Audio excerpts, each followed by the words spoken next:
Hello everyone and welcome to Takagi-san Season 3 First Impressions Episode 10, the show with a name worse than this cursed out of context image. While Episode 10 does represent a step down from Episode 9, it isn't by much, and I dare say that the rest of the show likely won't stoop much lower. While Episode 10 doesn't set up anything new or build off anything from the previous episode in any meaningful way, it's still got some interesting insights into the characters and some cute moments to boot. We start with First Shrine Visit or Hatsu Mode, an adaptation of the manga's 116th chapter. I love that this segment begins with Nishikata remembering the summer festival. Even though that moment hasn't necessarily been built on, the fact that our characters have it in their mind is a good sign. The callbacks keep coming as Nishikata notices that Takagi is wearing the gloves he gave her and takes some genuine pride in that fact. To Nishikata, these gloves represent a gesture of goodwill offered to Takagi,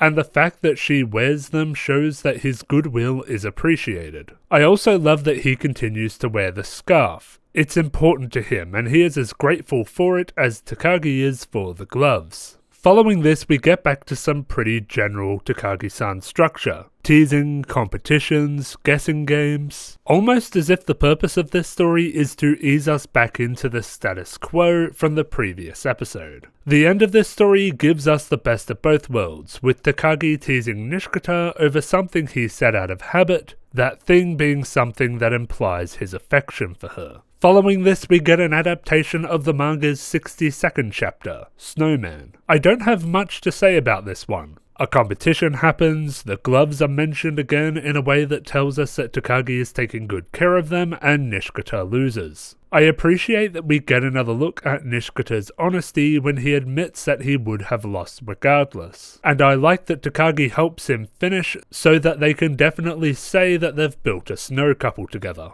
Beyond that, I don't have much else to say. Following this is a B-plot trio story called New Year, and I don't have much to say about this either. Sane is a killjoy, Mina is hyper, and... wait, is that Habino from Kyoko-chan?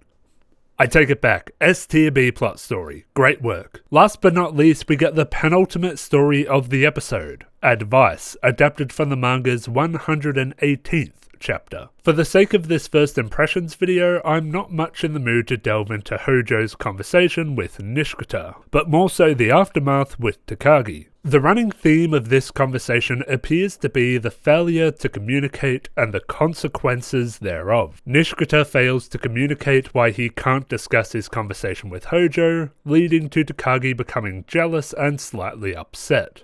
Takagi in turn fails to communicate that she's hurt, leading to her trying to get revenge. She does this by once again putting the idea into Nishikata's head that he has romantic competition. This leads Nishikata to feeling his usual pang of panic. This is the closest thing we get to an argument between these two, and while not being particularly deep, it's still interesting to see them navigate this social situation.